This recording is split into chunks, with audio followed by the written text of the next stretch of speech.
चलिए शुरू करते हैं 6.2 प्रश्नावली का क्वेश्चन नंबर 3। अब तीसरा प्रश्न क्या है, सुनो।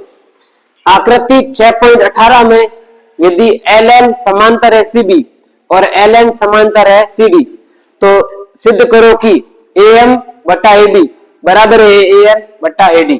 तो पहले चित्र बना लेते हैं, सभी का ध्यान बोर्ड पे। ऐसा कुछ चित्र है ये।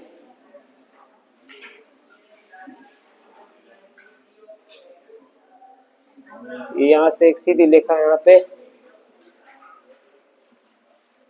ये बिंदु है A, ये है M, ये है B, यहाँ पे L, यहाँ पे N, यहाँ पे D और यहाँ पे C। ठीक है, LM किसके समांतर है? CB के। तो लिख दो, सबसे पहले क्या लिखेंगे? दिया है। क्या लिखेंगे? दिया है। क्या चीज दे रखी है हमें? ये LM दिख रहा है, ये वाली लाइन LM, ये किसके समांतर है? CB के समांतर है। तो लिखो LM समांतर CB, और तथा में एक और है ये वाली NL या फिर LN समांतर है CD। LN किसके समांतर है? CD के। तो लिख दो LN समांतर CD। ये चीज हमें दे रखी है। अब लिखेंगे सिद्ध करना है। क्या हमें सिद्ध करना है वो? तो लिखो सिद्ध करना। सिद्ध क्या करना है? सिद्ध करना AM बट्टा AB, AM बट्टा AB किसके बराबर होना चाहिए? AN बट्टा AD, AN बट्टा AD। अब देखो यहाँ पे नीचे क्या लिखेंगे? उपपत्ति। क्या लिखेंगे? उपपत्ति। अब देखो एक आपको त्रिभुज दिख रहा होगा ABC। कौन सा त्रिभुज? AB और C। तो लिखो त्रिभुज ABC में, त्रिभुज ABC में कौन सी प्रमेय लगानी है?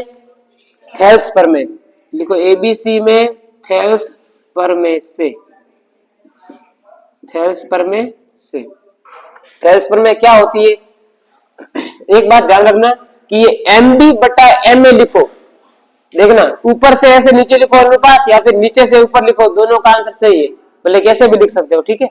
देखो ऐसे AM बटा MB बराबर होगा AL बटा LC, या फिर आपको ऐसे लिखना है कि BM बटा MA बराबर है CL बटा LA, तो भी सही है। इसका ऊपर नीचे, नीचे ऊपर से कोई फर्क नहीं पड़ता है। तो यहाँ पे क्या आ जाएगा? AM बटा MB, AM बटा MB किसके बराबर आ जाएगा? इधर AL बटा LC। तो लिख दो AL बटा LC, समीकरण नंबर 1। अब सेम थेल्स प्रमेय लगानी है दूसरे वाले त्रिभुज में, जो कौन सा त्रिभुज है? AC और D। तो लिखो त्रिभुज ACD में किस प्रमेय से? थेल्स प्रमेय से। ओके, अब इसमें क्या आ जाएगा? AL बटा LC, AL बटा LC बराबर AN बटा ND, AN बटा ND। इसको समीकरण नंबर नाम देंगे दूसरा। अब समीकरण 1 और समीकरण 2 को ध्यान से देखना है। यहाँ पे क्या आ रहा है? AL बटा LC, यहाँ पे भी क्या आ रहा है? AL बटा LC। मतलब ये वाला AL बटा LC का मान ये यहाँ पे रख सकते हैं, या फिर ये AL बटा LC वाला ये मान यहाँ पे रख सकते हैं। तो समीकरण 1 और 2 में से किसी एक में से मान दूसरे में रखना है।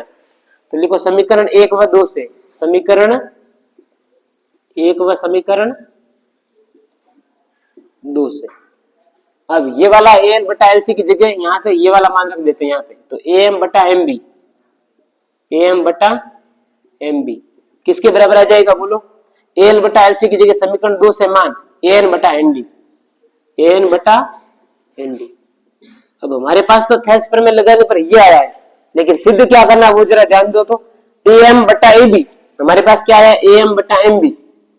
लाना है AB और आया है MB, यहाँ पे लाना है AD और आया है ND। तो अभी कुछ और काम बाकी है, ठीक है। देखो AM बटा MB, ये रहा AM बटा MB, और लाना क्या है? AM बटा AB, ये AM बटा में MB, सॉरी AB। मतलब MB से क्या लाना है? AB। MB देखो ये छोटा वाला भाग, इससे क्या लाना? बड़ा वाला AB। तो कभी भी छोटे वाले भाग से बड़ा वाला भाग लाना हो तो लास्ट में क्या करते हैं? +1 करते हैं ऐड, दोनों तरफ। क्या करना चाहिए? +1 ऐड करना है। यहाँ पे देखो MB से क्या लाना है? AB लाना है। MB छोटा है, लाना AB बड़ा। यहाँ पे देखो ND से क्या लाना है? AD, एन डी छोटा है, ए डी बड़ा है, तो छोटे से बड़ा लाना है, मतलब प्लस क्या करो 1 ऐड करो। लेकिन पहले 1 ऐड करेंगे ना, तो यहाँ पे देखो पहले 1 ऐड करेंगे तो 10 आ गए, गड़बड़ मामला है। तो पहले एक काम और करना है, क्या करना है, यहाँ पे अंश को बनाना है हर और हर को बनाना अंश, यानी कि एक्सचेंज करना है दोनों को। एम बी को ऊपर लेके जाना, ए एम को नीचे, यहाँ भी एन डी को ऊपर, ए एन को नीचे, फिर एक जोड़ना है, फिर वापस कैलकुलेशन करके वापस अंश और हर को वापस सेम जैसा था वैसा करना है, इतना काम। तो क्या लिखेंगे सबसे पहले, अंश को हर, अंश को हर तथा हर को अंश बनाने पर, हर को अंश बनाने पर, ओके। या फिर क्या लिख सकते हैं, या फिर ऐसा लिख सकते हैं कि परिवर्तित करने पर, एक्सचेंज करने पर, बदलने पर, ऐसा भी लिख सकते हैं, नहीं तो फिर ये लाइन लिख दो। अब ये एम बी ऊपर आ जाएगा और ए एम नीचे आ जाएगा, तो लिखो एम बी बटा नीचे क्या आ जाएगा, ए एम बराबर, यहाँ पे क्या आ जाएगा, एन डी बटा ए एन, एन डी बटा ए एन। अब दोनों तरफ क्या जोड़ना है, एक, तो क्या लिखेंगे, दोनों तरफ, दोनों तरफ एक जोड़ने पर, तो एक जोड़ देते हैं, एम बी बटा ए एम प्लस में 1 बराबर सेम काम, एन डी बटा ए एन प्लस 1। एक बात ध्यान देनी है कि दोनों तरफ अगर एक जोड़ते हैं जिससे सरल समीकरण पे कोई फर्क नहीं पड़ता है, इस समीकरण नंबर 1 या 2 या 3 जो भी है उस पर कोई फर्क नहीं पड़ता, क्योंकि हमने दोनों तरफ जोड़ा है। अगर हम एक तरफ जोड़ते हैं एक तरफ नहीं जोड़ते तो मामला गड़बड़ है, लेकिन दोनों तरफ जोड़ते हैं तो कोई फर्क नहीं पड़ता है। अब दोनों तरफ क्यों जोड़ा, क्योंकि हमें छोटी भुजा से बड़ी भुजा लानी थी, ठीक है। देखो इधर इस एक के नीचे कुछ नहीं है, क्या करेंगे, एक कर दो, इसके नीचे भी कुछ नहीं, क्या करेंगे 1। अब ले लो लसा, ए एम और एक का लसा क्या हो गया, A M into 1 A M, तो लिख लो ए एम यहाँ पे। अब क्या होता है, क्रॉस मल्टीप्लाई, एक का गुना एम बी में करेंगे तो एम बी प्लस एक का गुना ए एम में करेंगे तो ए एम बराबर, यहाँ पे भी सेम काम, 10 ए एन आ जाएगा, एक का गुना एन डी में एन डी, और इधर एक का गुना ए एन में ए एन।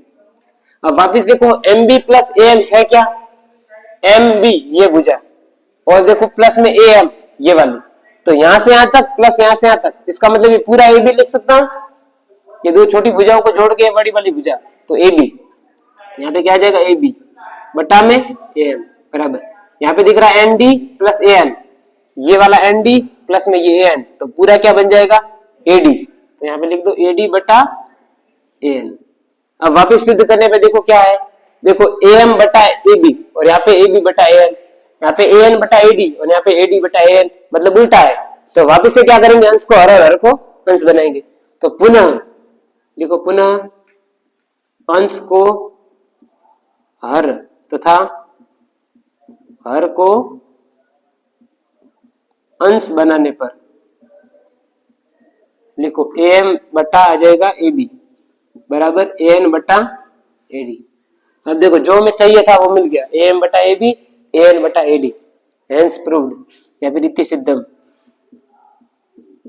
अब इसमें इंपॉर्टेंट बात क्या थी, ये प्रश्न वेरी मोस्ट इंपॉर्टेंट है, इसको स्टार लगा दो। इंपॉर्टेंट चीज ये थी कि सारे के सारे प्रश्न यहाँ पे आके खत्म हो जाते हैं, इसमें और एक्स्ट्रा काम करना पड़ता है, ये वाला जोड़ने वाला, तब जाके आंसर आता है। तो ये वाला प्रश्न 2025 बोर्ड एग्जाम की दृष्टि से वेरी मोस्ट इंपोर्टेंट है, ठीक है। अब क्वेश्चन नंबर 4 पे चलते हैं। कौन सा क्वेश्चन, चौथा देखो, चौथा सवाल है आकृति 6.19 में, आकृति 6.19 में डीई समांतर है एसी, डीई किसके समांतर है, एसी के, तथा डीएफ समांतर है एई, ये दो चीज हमें दे रखी है। फिर पूछा है सिद्ध करो कि बीएफ बटा एफई बराबर है बीई बटा एसी। तो पहले आकृति बना लेते हैं, जो दिया है वो लिख देते हैं, सिद्ध करना है वो लिख देते हैं। चलो आकृति क्या है, देखो यहाँ पे बना लेते हैं चित्र।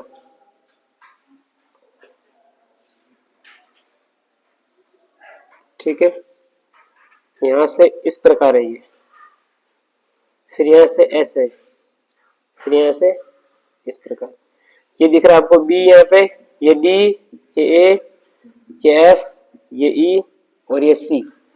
अब लिखेंगे दिया है, क्या लिखेंगे, दिया है, क्या चीज दे रखी है, डीई समांतर एसी, डीई समांतर एसी, तथा में क्या है, डी एफ समांतर एई, डी एफ समांतर ए।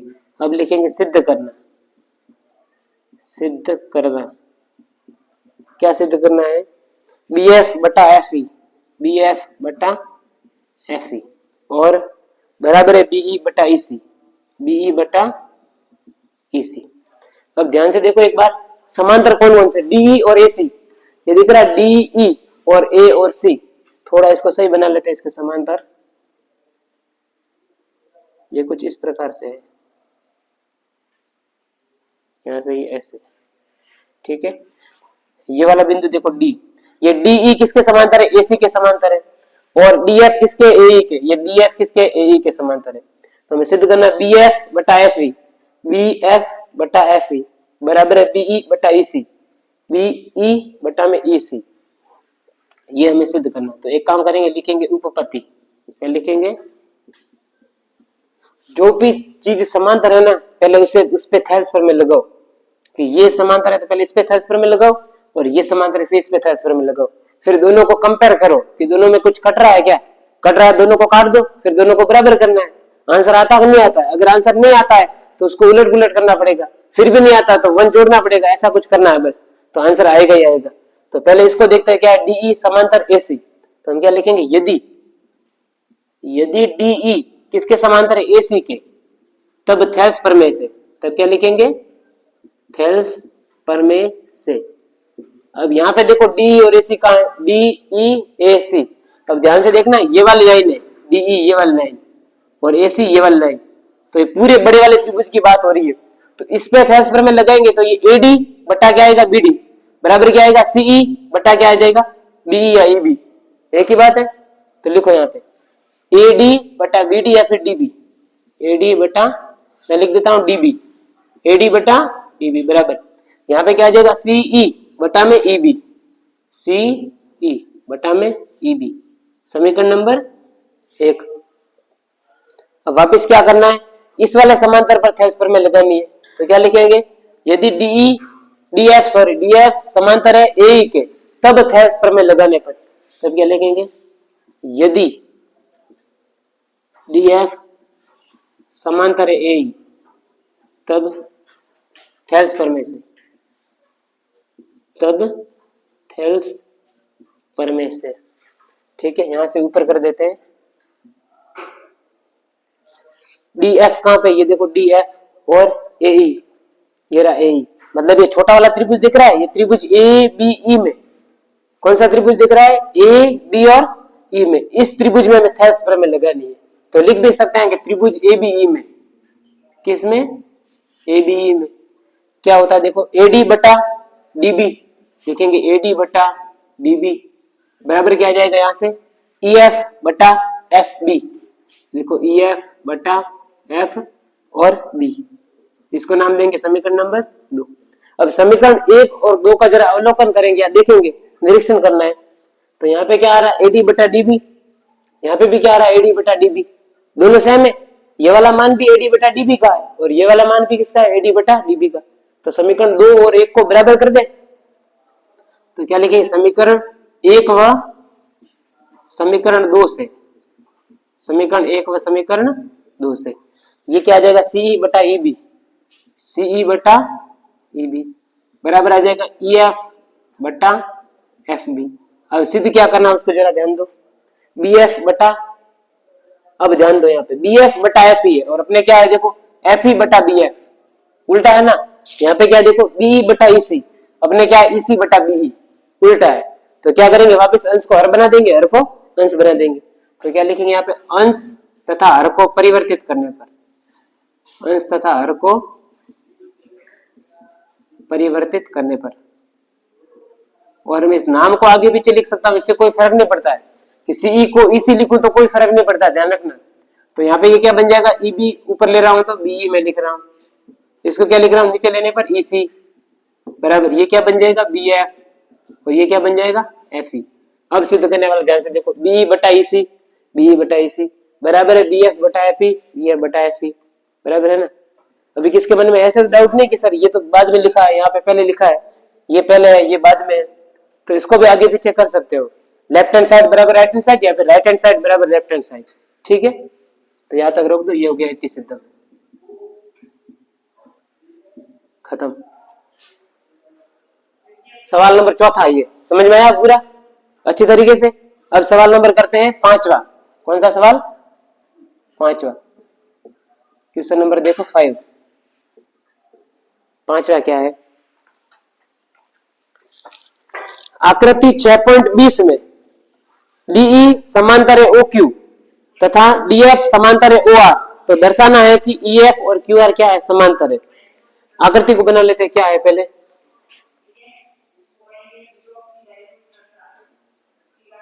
ये आकृति दिख रही है?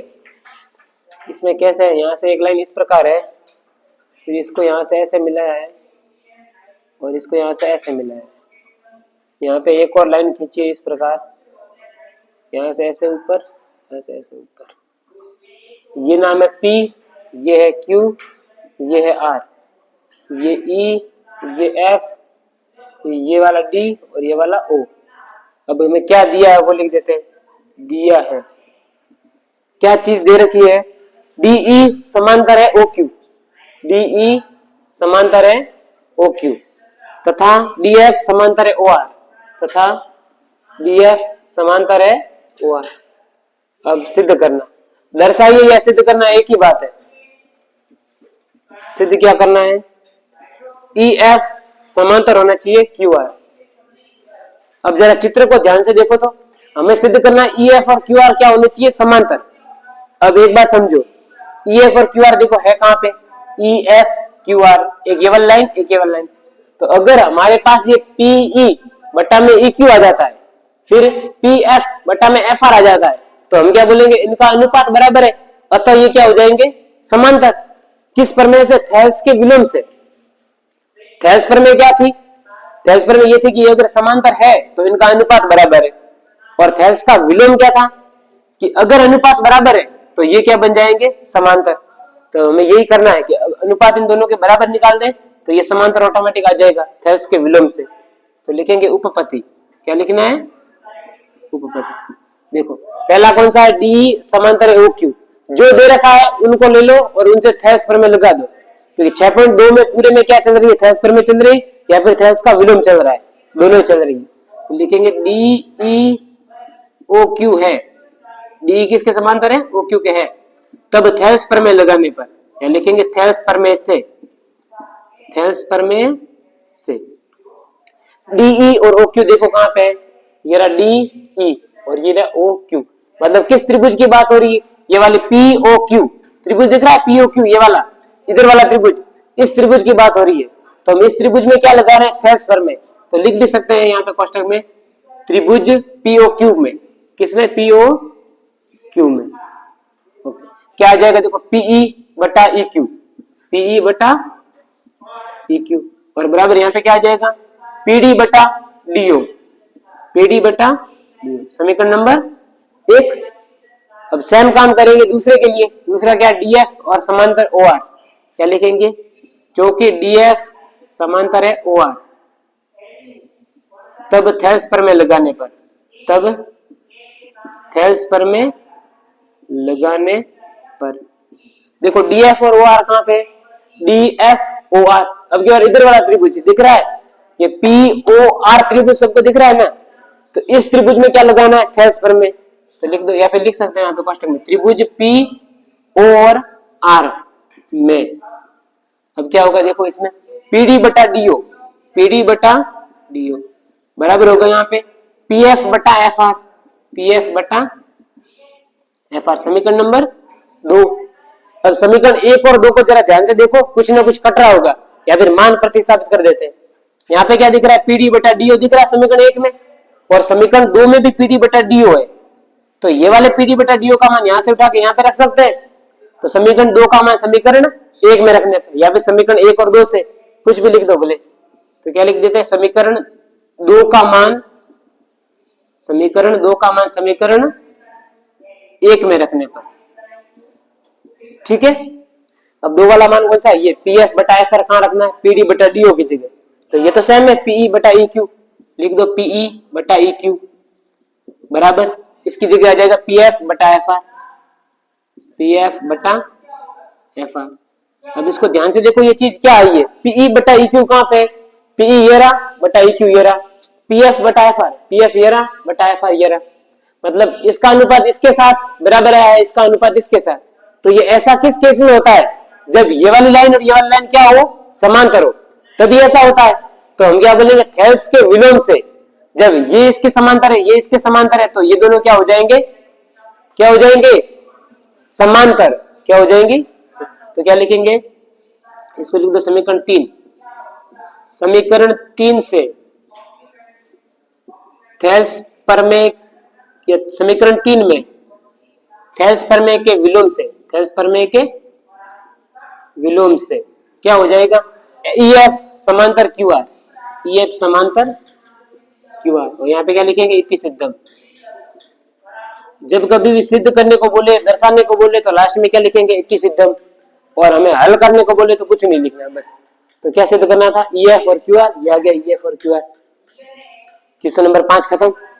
तो मतलब सारे के सारे सवालों में क्या हो रहा है, एक चीज हमें क्या दे रखी, कुछ समांतर दे रखा होगा, तो समांतर में थेल्स प्रमेय लगानी है, दोनों में देखना है क्या कॉमन है, एक कॉमन है वो कट जाएगा, या एक का मान दूसरे में रखना है, फिर देखना है क्या ये आंसर है अपना।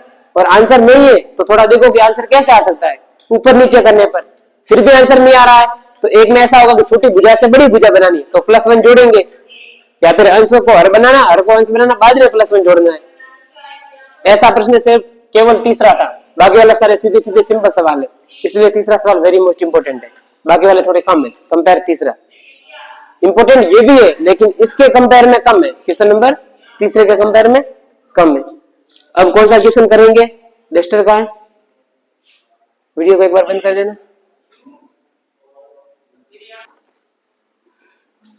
चलो क्वेश्चन नंबर 6 देखो, आकृति 6.21 में क्रमशः ओपी, ओक्यू, ओआर पर स्थित 3 बिंदु है ए, बी और सी, वो इस प्रकार स्थित है कि ए बी समांतर है पी क्यू के और ए सी समांतर है पी आर के। तो हमें दर्शाना है बी सी समांतर है क्यू आर। तो पहले चित्र बना लेते हैं। देखो चित्र, ये एक त्रिभुज दिख रहा है सबको, त्रिभुज दिख रहा है ना, और एक त्रिभुज ये वाला,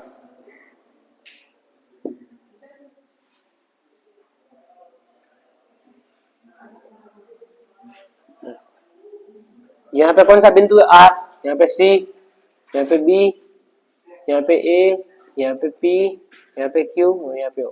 चित्र बना लिया। अब देखो ध्यान से, हमें जो दिया है वो लिख देते हैं। दिया है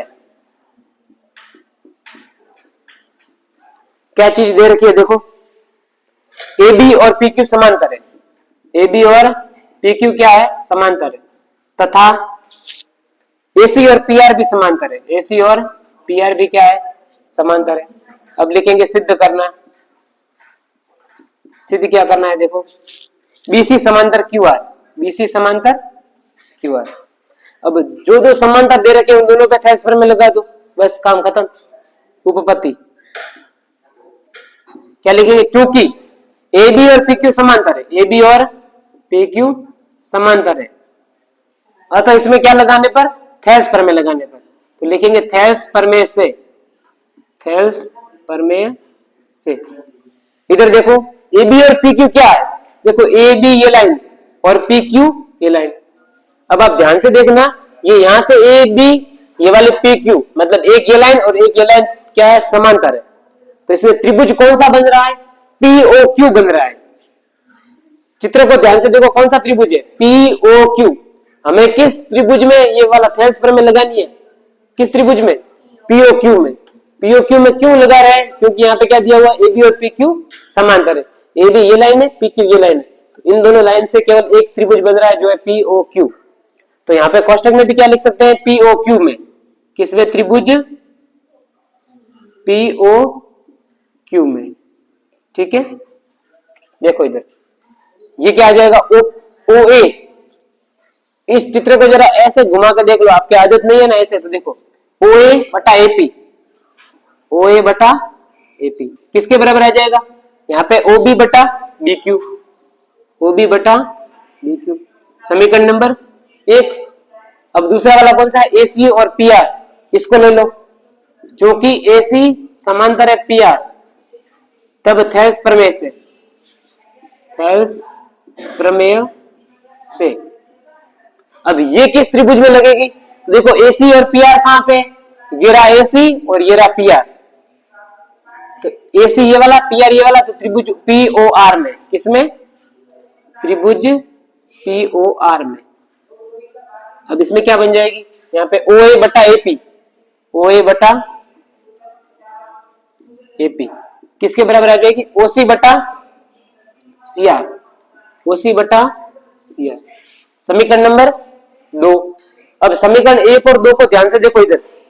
यहाँ पे क्या दिख रहा है? यहाँ पे OA बटा AP, यहाँ पे क्या है? OA बटा AP। दोनों में समान है, दोनों में OA बटा AP। तो समीकरण 1 से OA बटा AP का मान समीकरण 2 में रखने पर, या फिर समीकरण 2 से OA बटा AP का मान समीकरण 1 में रखने पर, ठीक है। तो लिख दो समीकरण नंबर 1 व 2 से, या फिर बोले ऐसा लिख दो कि समीकरण 1 का मान 2 में रखने पर, 2 का मान 1 में रखने पर, या सीधे लिखो 1 व 2 से। OA बटा AP की जगह OC बटा CR लिख दो, यहाँ पे लिख दिया OC बटा CR बराबर क्या है? OB बटा BQ। अब ये वापस चित्र में देखो, ये कहाँ आ रहा है? OC बटा CR।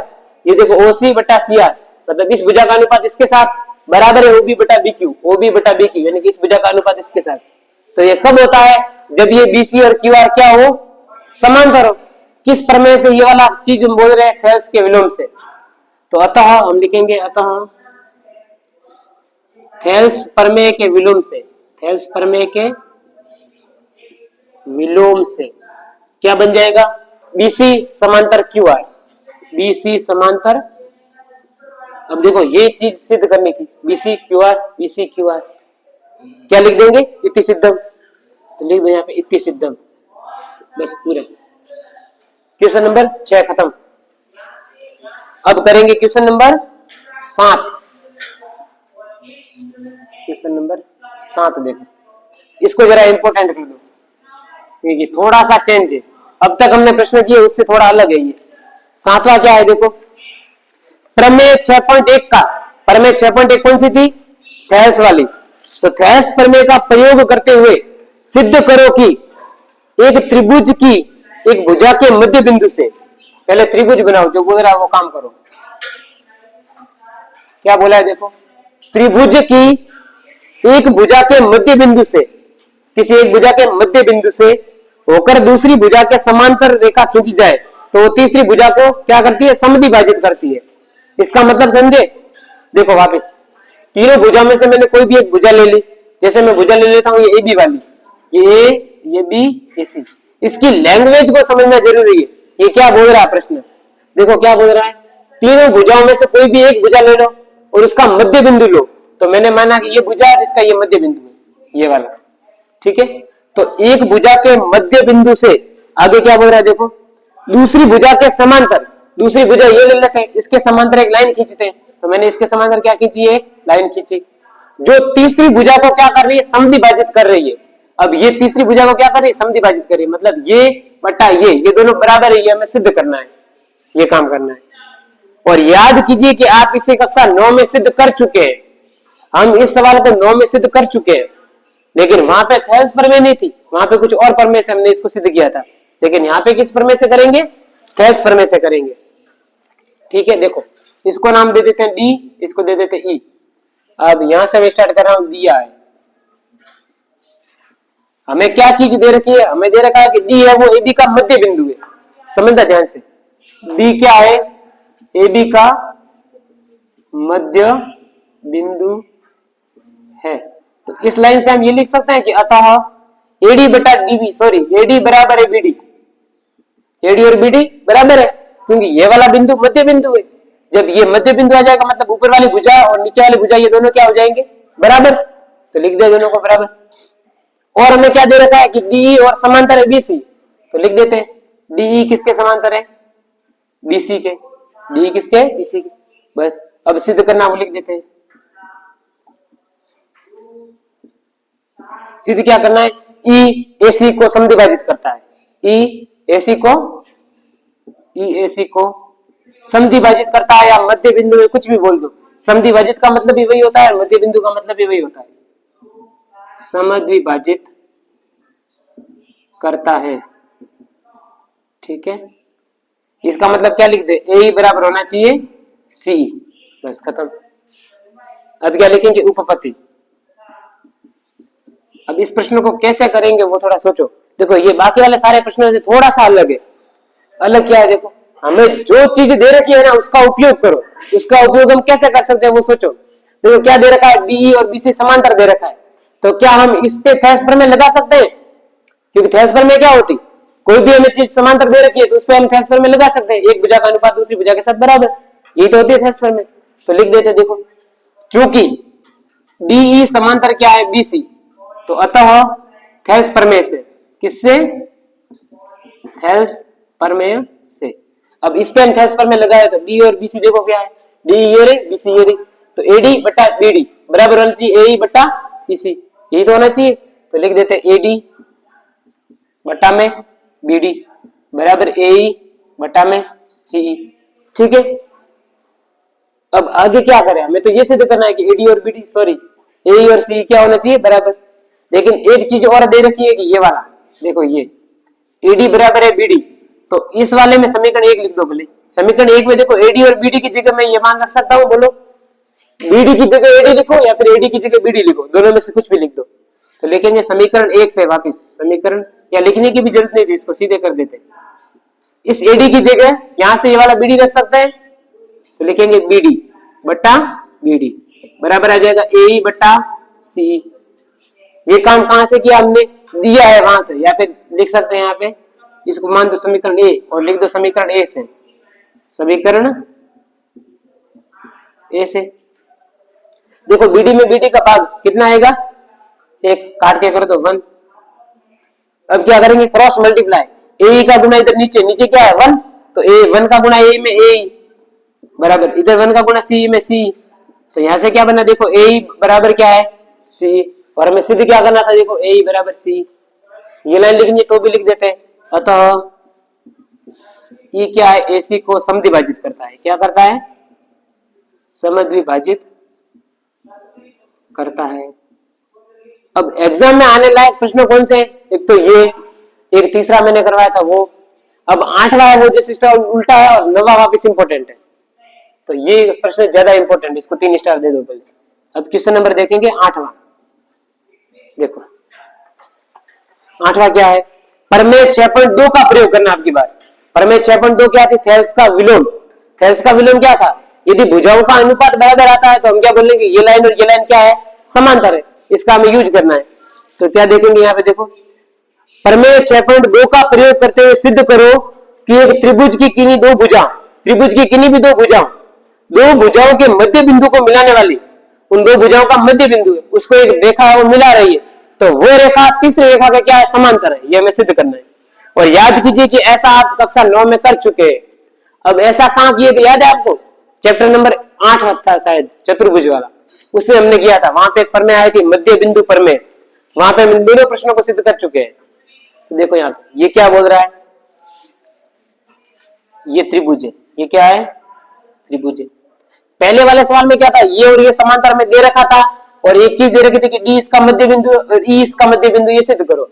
अब की बार हमें इतना दे रखा कि ये भी इसका मध्य बिंदु और ई भी इसका मध्य बिंदु है, हमें सिद्ध करना कि ये लाइन और ये लाइन क्या हो, समांतर हो, बस। तो यहाँ पे कर देते ए, यहाँ पे बी, यहाँ पे सी, और एक लाइन यहाँ पे ऐसे ही बना देते हैं हम, यहाँ पे डी और ई। और ये लाइन कैसे बनाइए, ये बी है वो ए बी का क्या है, मध्य बिंदु दे रखा है, और ई क्या है, ए सी का मध्य बिंदु, ये भी चीज दे रखी है, ठीक है। चलो तो हम क्या लिख देते, दिया है, क्या लिखेंगे, दिया है, क्या दिया है हमें, डी ए बी का मध्य बिंदु है, डी ए बी का। प्रश्न में ऐसा बोला था, आज देखो कि किन्हीं दो भुजाओं के मध्य बिंदु से या मध्य बिंदु को मिलाने वाली रेखा तीसरी भुजा के समांतर, ये सिद्ध करो। तो दो भुजा कौन सी, ए बी और ए सी, इन दोनों का मध्य बिंदु कौन सा, डी और ई, इसको मिलाने वाली रेखा कौन सी, डी, ये तीसरी भुजा कौन सी, बी बी सी के समांतर होने चाहिए, ये सिद्ध करना है।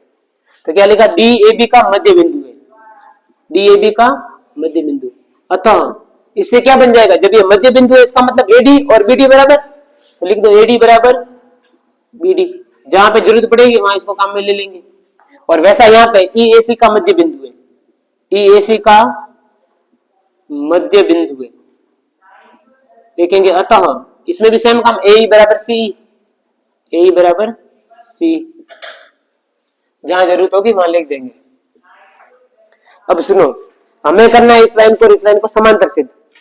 तो अगर हमारे पास ऐसी चीज आ जाती है कि एडी और बीडी का अनुपात बराबर आता है ए और सी का अनुपात, अगर ये अनुपात इस अनुपात के बराबर आ जाता है तो हम बोलेंगे ये इसके समांतर है, और ये हमें सिद्ध करना था। तो यहाँ पे एक लाइन लिख देते हैं, पहले सिद्ध करना। सिद्ध करना, सिद्ध क्या करना है, डीई समांतर बीसी, डीई समांतर बीसी। अब क्या लिखेंगे, उपपत्ति। अब हमारे पास कोई थेल्स प्रमेय नहीं है, कोई समांतर नहीं दे रखा है, हम बस रैंडमली इस भुजा का अनुपात निकाल रहे हैं, फिर इसका अनुपात निकालेंगे और देखेंगे क्या इसका अनुपात और इसका अनुपात बराबर है। अगर बराबर है तो अच्छी बात है, क्या करेंगे हम, समांतर सिद्ध, बस खत्म। तो पहले चेक करते हैं इसका अनुपात, यानी कि एडी बटा बीडी हम कर रहे हैं। तो मैं क्या लिख रहा हूं, एडी बटा बीडी वो निकाल रहा हूं। अब देखो एडी का मान यहाँ पे दे रखा है, ये रहा समीकरण नंबर, इसको कर दो बोले ए और बी, समीकरण ए और समीकरण। अब समीकरण ए से एडी का मान ये वाला बीडी यहाँ पे रख सकते हैं, तो मैंने क्या लिख दिया, इस एडी की जगह बीडी, बटा में तो बीडी है ही, और बीडी बटा बीडी कितना होता है 1, और कोष्टक में क्या लिखेंगे, समीकरण किससे, ए से, समीकरण खत्म। वैसा काम इस भुजा के लिए करते हैं, तो ए बटा ईसी निकालते हैं, ए बटा ईसी। इसमें क्या होगा, देखो ए की जगह समीकरण नंबर बी से देखो सी लिख सकता है ए की जगह, तो ये वाला सी रख के यहाँ पे रख दो, तो आ जाएगा सी बोलो या इसी बोलो, बात एक ही है। यहाँ पे लिख दो बोले सी, तो ये आ जाएगा सी बटा सी, सी बटा सी कितना होता है 1, यह आ गया समीकरण बी से। अब जरा इन दोनों को ध्यान से देखो, इसका मान भी 1 आया है, इसका मान भी 1 आया है, इसका मतलब इसका अनुपात और इसका अनुपात बराबर आया है। देखो इस भुजा का अनुपात और इस भुजा का अनुपात बराबर आया है, और ऐसा कब होता है, जब ये वाली लाइन और ये वाली लाइन क्या हो, समांतर हो। तो हम क्या बोलेंगे, यहां से इन दोनों से या उपयुक्त परिणामों से, यहाँ पे लिख सकते हो समीकरण 3 और 4 से, जो आपको लिखना हो, या उपयुक्त परिणामों से स्पष्ट है कि क्या स्पष्ट है, देखो एडी बटा बीडी, एडी बटा बीडी बराबर है ए बटा सी, ये बराबर हो गया। अतः थेल्स के विलोम से, अतः थेल्स प्रमेय के विलोम से, थेल्स प्रमेय के विलोम से हम क्या बोलेंगे, एडी बटा बीडी बराबर है ए बटा ईसी, इसका मतलब डीई और बीसी क्या है, समांतर है, डीई समांतर है बीसी। और ये चीज हमें सिद्ध करनी थी, ये देखो डीई और बीसी, डीई बीसी कितने लाइन का देख लो जरा, 3 से 4 लाइन, कितने लाइन है, यहां तक तो दे रखा है प्रश्न में, 1 लाइन 2 लाइन 3 लाइन, 3 लाइन में अपना उत्तर है। और ये प्रश्न एग्जाम में आता है 3 नंबर में, कितने नंबर में, यानी कि 1 लाइन का 1 नंबर दे रहा है आपको, क्वेश्चन खत्म। ये अब प्रश्न नंबर करते हैं 9, कौन सा प्रश्न करते हैं, देखो 9वां सवाल, एबीसीडी एक समलंब है, एबीसीडी क्या है, तो बना देते हैं समलंब, चित्र तो नहीं दे रखा है, हम बना लेते हैं। समलंब कैसा होता है, जिनमें कोई भी एक भुजाओं का, सॉरी कोई भी 2 भुजाएं समांतर होती है, कोई भी 2 भुजाएं, भले इधर वाले ले लो भले ऊपर से नीचे वाले ले लो। तो ये बना दिया हमने यहाँ पे ऐसे, इसको नाम दे दो ए बी सी और डी। अब प्रश्न में क्या बोला, देखो ए बी समांतर है डी सी के, तथा इसके विकर्ण ओ पर प्रतिच्छेद करते हैं। विकर्ण कहां पे प्रतिच्छेद करते हैं, ये करवा दिए ऊपर, ये यहाँ पे क्या आ गया, इसको जरा सी से मिलाना है इसे। अब क्या पूछा है, देखो तो सिद्ध करो कि ए ओ बटा बी ओ बराबर सी ओ बटा डी ओ। तो हमें जो चीज दे रखी है वो लिख देते हैं, दिया है ए बी समांतर बी सी, ए बी समांतर। अब सिद्ध करना,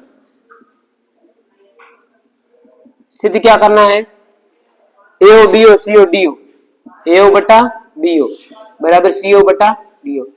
अब एक चीज देखो, मैं हर बार क्या बोलता हूं कि जब कभी भी मैं दिया कोई चीज समांतर दे रखी है तो वहां पे थेल्स प्रमेय लगाएंगे, लेकिन थेल्स प्रमेय एक बात याद रखो कि केवल और केवल त्रिभुज में लगती है। कहां पे लगती है, बाकी वाले सारे प्रश्न किए उसमें देखो कहीं चतुर्भुज आया था, सारे चित्र देखो आपको त्रिभुज दिख रहे हैं, और त्रिभुज में क्या लगती है, थेल्स प्रमेय। और यहाँ पे देखो ए बी ये रहा और बी सी ये रहा, तो ये वाली लाइन इसके समांतर है, तो इसमें हम थेल्स प्रमेय कैसे लगाएं, सोचो जरा, नहीं लगा सकते ना। तो हमें यहाँ पे एक और काम करना पड़ेगा, रचना करनी पड़ेगी। क्या करनी पड़ेगी, और इसको कैसे भी करके त्रिभुज बनाना है, कैसे भी करके त्रिभुज बनाना है। तो लिखेंगे रचना। और रचना क्या करनी है वो देखो, हमें क्या सिद्ध करना है वो सोचो। ए बटा बी हो मतलब ये ए हो ये बी हो, मतलब ये वाली लाइन बटा ये वाली लाइन बराबर सी हो बटा डी हो, मतलब ये वाली लाइन बटा ये वाली लाइन। मतलब इस विकर्ण पे खेल है, खेल सारा किस पे, विकर्णों पे। तो मतलब विकर्णों के टच होता हुआ एक लाइन खींचनी है हमें। एक काम करते हैं, यहां से खींच देते हैं एक लाइन इस प्रकार। मैंने क्या किया, ओ से गुजरती हुई एक लाइन खींची है, इसको नाम कुछ दे देते ईओ। ओ से गुजरती हुई एक लाइन क्या खींची है, ईओ, जो किसके समांतर हो, जो डीसी के समांतर हो या फिर एबी के समांतर हो, क्योंकि दोनों के दोनों ये क्या है, समांतर है। तो दोनों में से किसी एक के समांतर ले लो ये। तो हम क्या बोलेंगे, ओ से गुजरती हुई एक रेखा ईओ खींची जो एबी के समांतर है। आप यहां नहीं खींचो और यहां खींचो तो भी एक ही बात है, आप भले ओ और यहां से खींच सकते हो, ठीक है। तो रचना में क्या लिखेंगे, ओ से गुजरती हुई एक रेखा, ओ से गुजरती हुई एक रेखा क्या खींची, ईओ, इस प्रकार खींची। ईओ किस प्रकार खींची है, देखो इस प्रकार खींची कि ईओ और एबी समांतर हो। ईओ किसके समांतर हो, एबी के। अब एक बात ध्यान दो, अब त्रिभुज बन रहा है एबीडी। तीन बिंदुओं को देखो, ए को, बी को और डी को, एक त्रिभुज बन रहा है, ऐसे बन रहा है ना। और इस त्रिभुज में रेखा भी समांतर है, देखो ये वाली एबी किसके समांतर है, ईओ के समांतर। तो यहाँ पे थेल्स प्रमेय भी लगा सकते हैं। तो हम क्या लिखेंगे यहाँ पे, उपपत्ति। क्या लिखेंगे, उपपत्ति लिखेंगे। त्रिभुज ए बी डी में, त्रिभुज ए बी डी में क्या है, ए बी समांतर ईओ, ए बी समांतर ईओ। तो अतः हम यहाँ पे क्या लगाएंगे, थेल्स प्रमेय। क्या लगाने पर, थेल्स प्रमेय से। कौन सी प्रमेय से, अब देखो थेल्स प्रमेय क्या होती है, ए बटा डी, ए बटा डी किसके बराबर आ जाएगा, इधर बीओ बटा डीओ, बीओ बटा डीओ। इसको देते हैं समीकरण नंबर 1। अब एक और त्रिभुज ऐसा देखो जिसमें ये वाली लाइन समांतर आए, चेक करो ऐसा कौन सा त्रिभुज है जिसमें सेम काम हो रहा है। यहां पे कर देते, इस बार छोटा सा ही है। आप ध्यान दो, एडीसी त्रिभुज देखो, एडीसी। अब एक बात देखना, एबी डीसी के समांतर है। एबी किसके समांतर है, डीसी के। ये दिया हुआ है, ये देखो एबी, सॉरी यहाँ पे डीसी है। एबी किसके समांतर है, डीसी के। और एक चीज देखो, हमने ये लाइन खींची थी ईओ, ये किसके समांतर थी, एबी के। तो एबी और डीसी समांतर है, तो क्या ईओ और डीसी समांतर नहीं है, कि ये दो पहले से समांतर है और ये इसके बराबर है। इसका मतलब मैं ये बोल रहा हूं कि ए के पास 5 रुपए है, कितने रुपए है, बी के पास भी 5 रुपए है, दोनों के पास कितने कितने रुपए हो गए, 5-5। तो मैं बोल रहा हूं अन्य व्यक्ति सी है, उसके पास ए के बराबर पैसे, ए के पास जितने पैसे उतने उतने बी के पास पैसे, सॉरी सी के पास पैसे। तो मैं ऐसा नहीं बोल सकता कि सी के पास भी बी के बराबर पैसे है, क्योंकि ए और 2 तो पहले से बराबर है।